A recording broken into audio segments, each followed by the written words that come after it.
Atlas Geopolítico, o mundo em um podcast.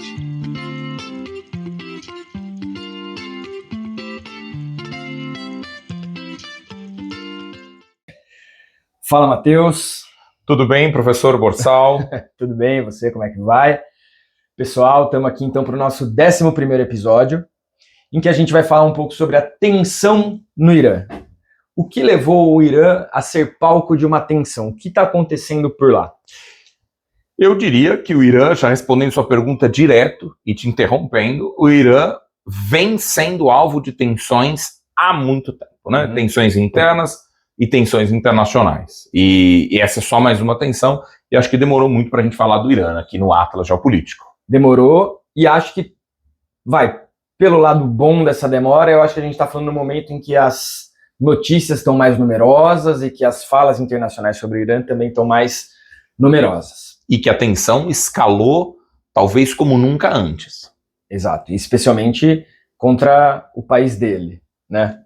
A gente está tentando, Borsal, ouvintes do Atlas Geopolítico, e a gente tem esse desafio, fazer um episódio de meia hora sem mencionar o presidente dos Estados Unidos, Donald Trump. Mas está muito difícil. Mas ele parece sócio do Atlas Geopolítico. Ele parece responsável pela pauta. Toda semana ele solta algo que é urgente. Eu vou confessar algo aqui, estava conversando com o Borsal. Qual vai ser nossa próxima pauta? O que a gente vai pensar? Estamos sem muita ideia. Não se preocupe, em uma semana Donald Trump nos dá a pauta da próxima semana. Então, o que está acontecendo no Irã nesse momento, agora no comecinho de 2026? A gente vai voltar para a história, mas vamos falar um pouquinho de agora. Nesse momento, há um cenário de instabilidade no Irã. Um regime de tantos anos tem talvez se visto no momento mais crítico da sua história, porque há protestos imensos, intensos e duradouros contra esse regime. Esses protestos são populares, a população está na rua, especialmente levados à rua por conta de condições socioeconômicas que não são boas no Irã. A gente vai discutir daqui a pouco o que levou a essas condições não tão boas, mas enfim, de fato a qualidade de vida no Irã tem piorado e as pessoas já não topam mais ficarem esperando esse governo reagir, porque não é o que parece que vai acontecer. Então, nesses protestos, né, o governo, evidentemente, com medo de perder o seu poder, fez uma ação de repressão muito forte. Já mais de 3 mil pessoas protestantes, né? Protestantes? Que estão protestando. Morreram nesse revide do governo, nessa busca por democracia dessa massa de pessoas protestando. Só te interrompendo, esses 3 mil, existem estimativas não oficiais, que esse número ultrapassa os 6 mil mortos nos protestos. Então, os números são bastante complicados. Falar de 3 ou 6 é uma grande diferença, né? 3 mil seria o dobro. 3 mil seria o número mais oficial, mas existem estimativas de 6 mil. Não se espera que um governo admita, né, internacionalmente, ser responsável por um massacre da sua própria população. E 3 mil já é um massacre. Né? Mas claro que esse número deve ser bem abaixo da realidade. E além das questões socioeconômicas, da qualidade de vida, é claro, há um jogo geopolítico, há um interesse internacional, porque o Irã é palco desses protestos contra um regime de quem os Estados Unidos não gostam muito. O Irã é uma potência nuclear, tem o seu programa nuclear. O Irã tem posse de petróleo, uma reserva de petróleo importante. Então, nesse momento, está todo mundo de olho no que vai acontecer por ali. Eu diria também, até para completar, a posição geopolítica em que está o Irã. Ele está ali no meio da Ásia, bastante bem no meio da Ásia, entre, né, o Oriente Médio e o Extremo Oriente, a China, e muito próximo da Rússia. Então os Estados Unidos veem que um governo do Irã favorável aos interesses norte-americanos também é uma sinalização, de alguma maneira é um recado para a China, para a Rússia, nós temos um pé aqui. Por outro lado, um Irã favorável à Rússia, favorável à China, representa uma perda de influência geopolítica norte-americana na região. Na região, na OPEP. Na OPEP. O Irã não é qualquer país. Né? Então, quando a gente fala do Irã, o Irã tem ele é bastante diferente dos outros países em termos de regime político, a gente vai falar um pouco disso já já, mas o Irã tem grandes interesses, tanto políticos, né, econômicos, minerais, e o Irã tem uma força militar que a gente não tem ideia do quanto é, mas é bastante grande. No contexto do Oriente Médio, e diria até que no contexto global, o Irã se destaca militarmente. Se destaca. E aí, talvez, a gente precisa pensar mais depois nessa afirmação, seja o Irã o país que é a maior potência militar abertamente falando de, por exemplo, ataques aos Estados Unidos. Então, é claro, ele chama atenção. Já foi falado de revides a possíveis ataques, de que, inclusive, o Ayatollah, o presidente do Irã, já falaram reiteradas vezes que qualquer ataque será respondido à altura, né, nessa escalada de discursos de ameaça, tanto de um lado quanto de outro. Né. Eu acho que é interessante para os nossos ouvintes do Atlas Geopolítico que a gente entenda um pouco como o Irã chegou aqui.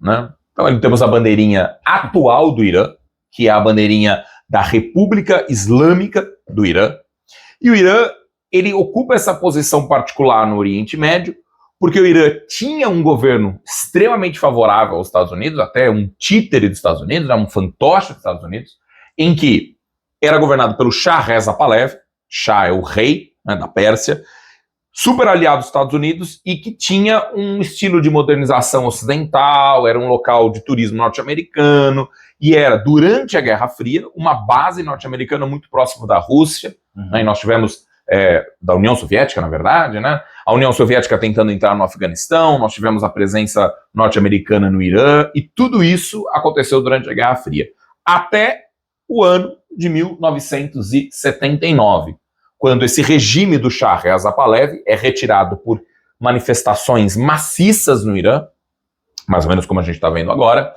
e o que vai acontecer é uma república, e esse é o nome, islâmica teocrática. Para quem não sabe, teocrático é quando a religião, a fé, intervém na política, quando a última palavra é de uma figura chamada Ayatollah, e no caso da Revolução Iraniana, era o Ayatollah Khomeini.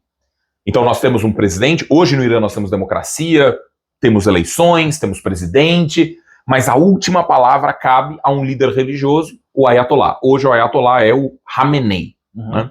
Então você tem um país de maioria muçulmana, de esmagadora maioria muçulmana xiita, né, que é uma vertente do islamismo, enquanto que os outros, a maioria, são sunitas, né?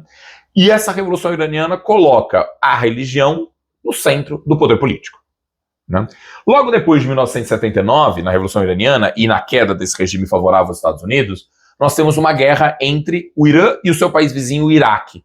O Iraque que, se alguém se lembra, né, era governado pelo famoso e já falecido Saddam Hussein. Saddam Hussein, Borsal, que foi colocado na lista maior de inimigos dos Estados Unidos, no começo do século XXI. E foi esse mesmo Saddam Hussein que foi aliado dos Estados Unidos, foi armado pelos Estados Unidos. Posto no poder pelos Estados Unidos. Posto no poder pelos Estados Unidos e reforçado para quê? Para combater esse novo regime iraniano. Então, veja como, né, o mundo da geopolítica, ele dá voltas, ele capota, e depois os Estados Unidos vão revidar. E essa guerra Irã-Iraque foi uma guerra, assim, muito cruel, uma guerra que colocou o Irã e Iraque, ninguém saiu vencedor, né? E nós tivemos um enfraquecimento dos dois países da região. E é claro que os interesses depois, não entra no caso aqui, mas a gente pode conversar disso em outro momento, tivemos a Guerra do Golfo, logo no começo da década de 90. Então a região do Oriente Médio, ela sempre foi pauta de vários conflitos. O Oriente Médio, a gente pode alargar até o Irã, né? Em questão de geografia. Mas é uma região que sempre foi pauta de conflitos, de disputas geopolíticas que vêm desde a Guerra Fria, Estados Unidos e União Soviética, e vão além do final da Guerra Fria, do começo da década de 90, com a Guerra do Golfo, e a gente sabe, né, da invasão norte-americana ao Iraque, ao Afeganistão.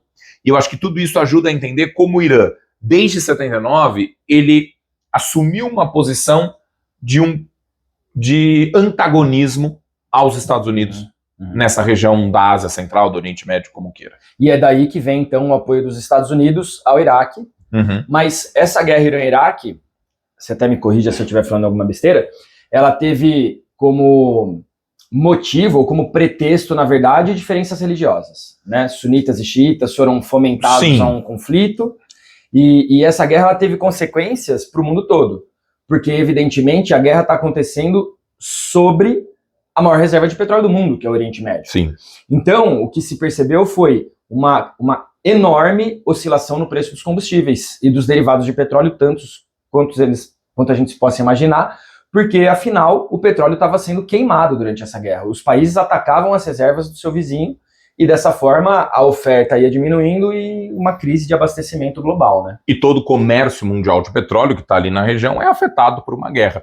Eu acho que os nossos ouvintes, talvez os mais velhos, lembrem, né, mais velhos que nós, inclusive, de que os choques do petróleo, o primeiro tem a ver com a guerra do Yom Kippur. O segundo tem a ver com a guerra do Iraque, com a Revolução Iraniana de 79. E a gente pode lembrar o problema que o Brasil passou na década de 80 e tem muito a ver com um esfriamento da economia em virtude dessa questão do petróleo, né?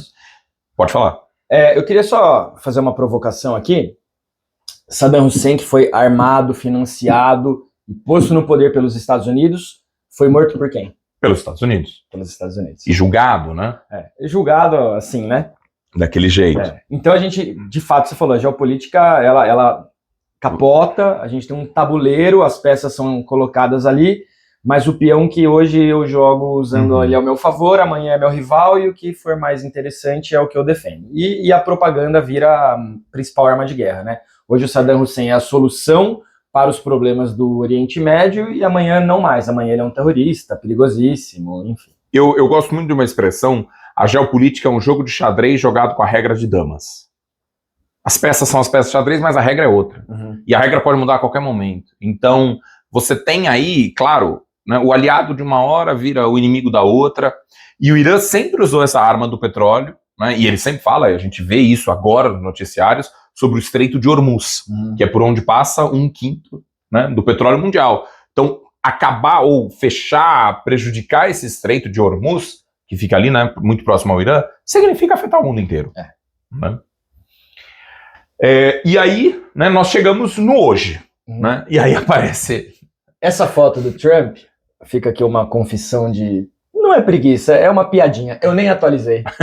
É a mesma do episódio passado e a mesma do episódio anterior. Porque ele tá aí, ele tá sempre aí.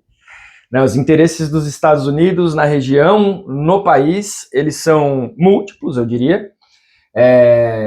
Até porque eu não acho que haveria tamanho alarde em relação a um país que não despertasse múltiplos interesses nos Estados Unidos. Então a gente pode falar, por exemplo, né, trazendo a ponte com o que você contextualizava há pouco do governo atual, o governo atual está sofrendo, né, essa instabilidade vinda das manifestações, um certo isolamento dos principais aliados do ponto de vista geopolítico, que seriam China e Rússia, porque a Rússia nesse momento está ocupada com a Ucrânia, a China está ocupada com Taiwan.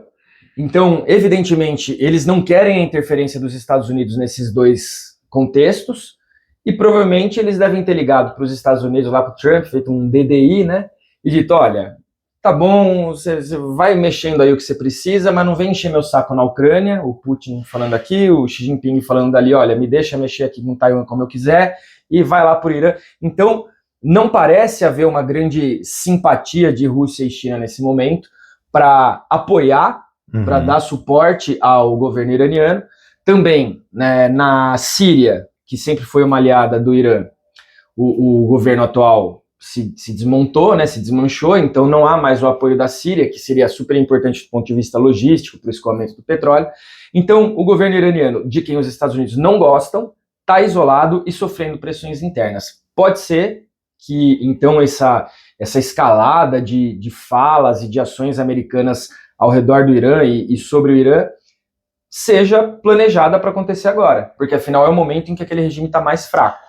Eu diria, existe um problema interno do Irã. Existe uma movimentação da população contra o regime dos ayatolás, da República Iraniana. Existe esse movimento. Talvez nós nunca saibamos se esse movimento foi incitado por fora, né, foi provocado, ou se agora é o momento, já como você mesmo falou, o regime enfraquecido, vamos tentar colocar um regime que seja mais favorável aos Estados Unidos, né, a própria ideia do Donald Trump, mas que está acontecendo alguma coisa interna no Irã, e realmente por condições da população, por condições de cerceamento da liberdade de expressão, condições econômicas, a gente sabe tudo isso, movimentações, né, de direitos humanos no Irã. Agora, que isso pode ter, e acredito que tenha, um dedo externo, estrangeiro, para colocar, né, bastante lenha nessa fogueira, isso com certeza, né? Eu acho também, até porque são tantas outras coisas, né, além da mudança de um governo. Por exemplo, a gente poderia falar da questão nuclear. Sabe-se que o Irã tem um programa nuclear. Esse programa nuclear, segundo o Irã, é para geração de energia. E o Irã está numa região semiárida, em que a energia, por exemplo, de grandes hidrelétricas não deve ser uma estratégia a curto e médio prazo, então eles precisam gerar energia de alguma forma e a energia nuclear seria uma dessas saídas. Os Estados Unidos... O que seria para fins pacíficos, não é o que o Irã diz.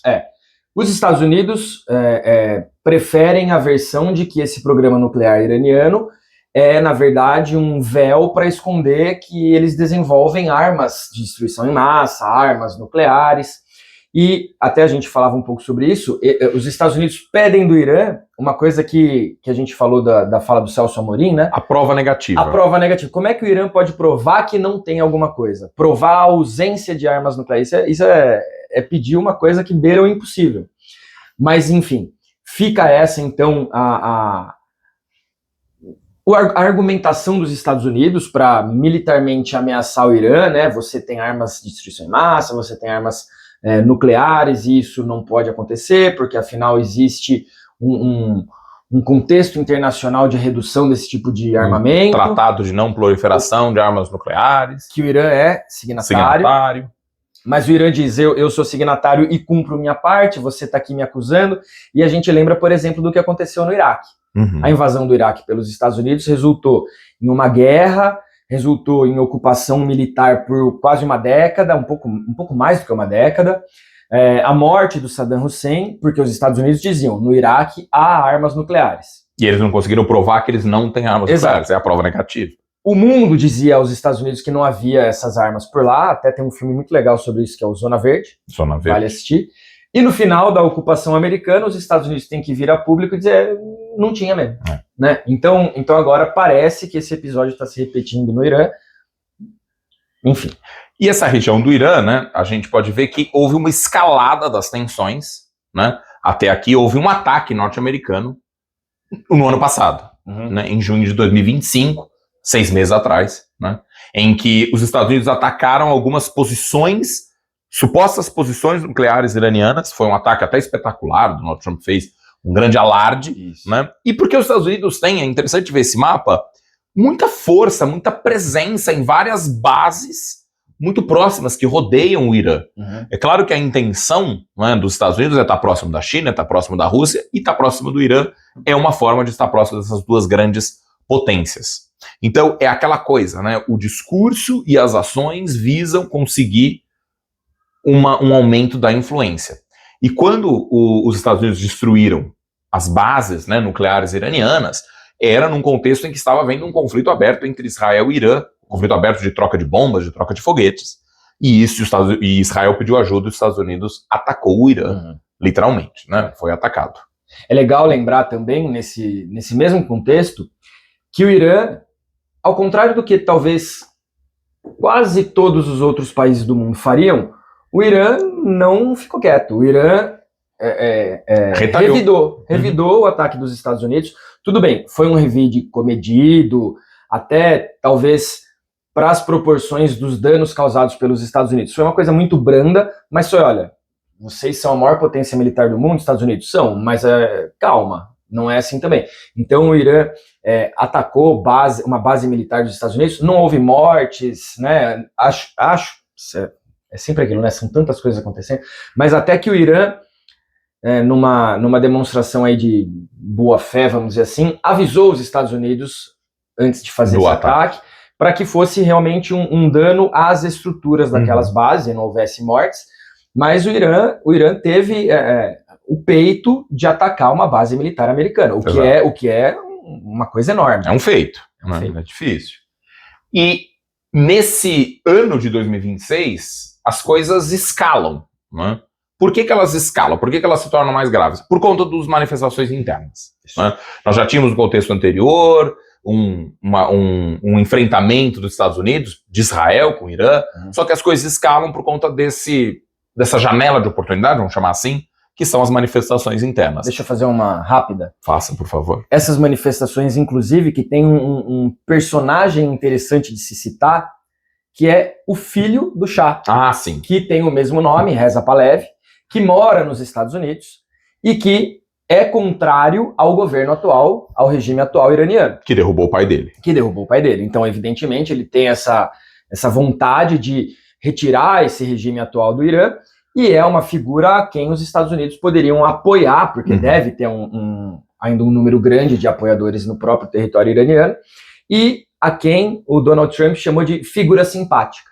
Né? Então, ele pode ainda surgir como alguém importante nessas discussões. E aí, né, nessa escalada, e com a figura do filho do Shah Reza Pahlavi, nós temos que, né, no Irã, eles estão sentindo que o regime está na corda bamba. Né? Aqui temos o líder, o Ayatollah Khamenei, né, que é o líder máximo do Irã, religioso, que é o líder supremo.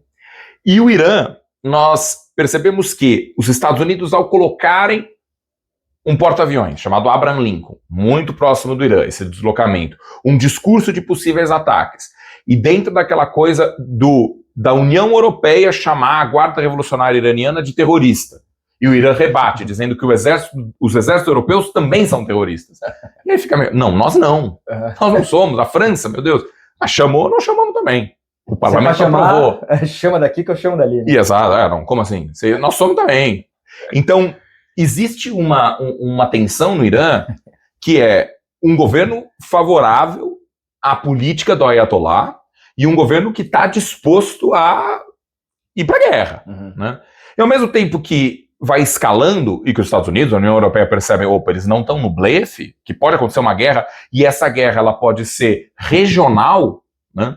Não vai ter, talvez não tenha uma bomba na França, mas pode atacar o Iraque, mas pode atacar ali do lado Israel, que está muito perto, uma invasão por terra, e isso seria, né, uma guerra regional de grandíssimas proporções. Uma aliadíssima do Ocidente ali, que é a Arábia Saudita. A Arábia Saudita tem medo se o Irã vai para uma guerra real, né? E o Irã tem um exército muito forte.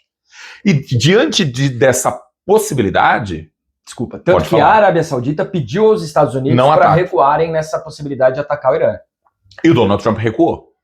E o que nós vamos ter no dia de hoje, para quem está ouvindo o nosso Atlas Geopolítico, ou assistindo, e que está curtindo, está comentando, compartilhando com os familiares, os amigos, nós vamos ter uma reunião, né? No dia 6 de fevereiro, hoje, para quem está vendo e ouvindo, uma reunião entre líderes americanos e líderes iranianos para tentar desescalar o que está acontecendo entre o Irã e os Estados Unidos. E possivelmente nós teremos uma reunião bilateral para se chegar a um acordo nuclear. E o Irã estaria disposto, mediante algumas condições, como sanções comerciais serem retiradas, o Irã estaria disposto a acabar com o programa nuclear. Isso. Porque ele está sofrendo sanções a partir de uma ação da ONU, especialmente relacionada a essa possibilidade de haver armas nucleares. E aí, uma vez que os Estados Unidos e o Irã vão se reunir de forma inesperada, até eu diria, para negociar essas questões nucleares, uma vez que o Irã seja capaz, então, de provar essa coisa meio maluca, provar que de fato não tem armas nucleares, por que manter essas sanções? Mas o Irã, até a gente precisa falar disso, ele tem perdido de fato apoio internacional, tanto que o Brasil, até pelo fato do Irã fazer parte dos BRICS, enfim, por muito tempo o Brasil evitou condenar o governo iraniano ou fazer duras críticas. O Brasil se absteve. É uma posição brasileira comum, né? comum. O Brasil costuma pregar ideias pacíficas e de diplomacia. Então ele não tomaria nenhum partido agora, mas a partir do momento em que o governo iraniano e o regime iraniano começaram a atacar a própria população que se manifestava nas ruas, Então, recentemente, a gente teve essa posição brasileira, né, pela primeira vez em tantos anos, de condenar as ações do regime iraniano. Exato. Ou seja, o regime iraniano também aceitou sentar na mesa e discutir o seu programa nuclear, até porque ele percebeu que o regime está na corda bamba, como a gente já falou. E não pode se isolar aqui. mais. Exatamente. Né? E só para a gente, né, caminhando para o nosso fim, nós temos o quê, né? Nos Estados Unidos falando sem guerra com o Irã, porque eles também têm medo do que pode acontecer. Claro, ninguém sabe qual é o revide. Também tem medo do que pode acontecer. E militarmente o Irã não é a Venezuela. O Irã é muito mais poderoso. E ninguém sabe se o Irã tem ou não armas nucleares. Exato. Disse que não, mas também disse que sim. Né? Exato. Essa tensão, né, no local, ela leva o mundo a sofrer consequências. Então, por exemplo, assim que essa discussão, essa reunião, entre Estados Unidos e Irã foi anunciada, o preço do petróleo já caiu. E já caiu por quê? Porque antes dessa possível reunião, que vamos ver se vai acontecer de fato, né? Mas antes dessa reunião, falava-se de um ataque americano ao Irã. Um ataque estadunidense ao Irã é queima de petróleo. Elevaria o preço do petróleo no barril. Manteve o preço alto, na verdade, né? Manteve o preço alto porque a chance de uma queda no abastecimento amanhã é muito alta. Agora, com eles se reunindo e essa possibilidade de conflito armado diminuindo, talvez o abastecimento não sofra esse impacto. Então o preço do petróleo cai porque a oferta está garantida por mais tempo. Então é muito maluco pensar que a guerra contra o Irã ela seria indesejável por muitas razões. A primeira razão e óbvia é humana. A gente também poderia falar de outra vez os Estados Unidos tendo uma posição hegemônica e interferindo na soberania local. Mas, além do que você traz, que é uma possibilidade de revide e que ninguém é capaz de prever qual é o tamanho desse revide, nós temos as próprias questões econômicas. Os Estados Unidos são um país totalmente baseado no uso de energia fóssil. E sendo o Irã uma grande reserva de energias fósseis, especialmente o petróleo, atacar o Irã é atacar a sua fonte de energia. Uhum. Então, claro, isso vai ter impactos econômicos também. Então, não é uma recuada do Donald Trump também seja não um sinal de fraqueza, é visto como um sinal de fraqueza, mas é também uma necessidade. Uma estratégia, vamos fazer um acordo com esse governo aqui, quem sabe, né, nós consigamos uma aproximação, uma influência um pouco maior, sempre pensando nas duas grandes potências, porque os Estados Unidos veem o mundo como três grandes potências, Estados Unidos, Rússia e China, né? A China como maior do que a Rússia, mas é bastante interessante a gente pensar isso, né? Perfeito. Eu queria, e só uma anedota que eu nem contei para você, mas já aproveito contra os nossos ouvintes. Na Casa Branca são colocados quadros, e esses quadros da Casa Branca, eles mudam mensalmente, bimestralmente, quadros e fotos. Sabe qual é a foto que foi colocada agora? Do encontro entre Donald Trump e Putin, como melhores amigos. Está no lugar de destaque, e a gente vê como o Putin, ao mesmo tempo, né, exerce ele exerce no Trump uma admiração, o Trump tem admiração, né, por ele, um fascínio, absurda. E ao mesmo tempo é o inimigo, ele não está muito feliz com o que ele está fazendo, mas o quadro, né, uma foto entre os dois está lá na Casa Branca. É mais uma tentativa de um próximo prêmio Nobel da Paz, é isso? Ou, não sei, de decoração da Casa Branca, talvez. Deve ser de muito bom gosto, a moldura. Se você gostou desse episódio, nós estamos trazendo conteúdo de geopolítica, não é fácil, porque tem bastante coisa a pesquisar e são muitas camadas, né? Tem camadas que vão surgindo e camadas que a gente nem faz ideia. Mas curtam, compartilhem e comentem. Isso ajuda muito a gente e, é claro, a gente precisa desse estímulo também, né? Quanto mais a gente percebe que o nosso trabalho tem eco e as pessoas gostam do que a gente está fazendo, mais estimulado a gente se sente a tentar melhorar. E eu acho que a gente tem melhorado, né, professor? Temos melhorado e vamos fazer mais conteúdo, né, de coisas menores, mas para manter todo mundo atualizado da geopolítica de uma maneira fácil, com o Atlas Geopolítico. E parte dessa atualização vem da parceria com a Contact Eventos. Muito bem. Atlas Geopolítico. O mundo em um podcast.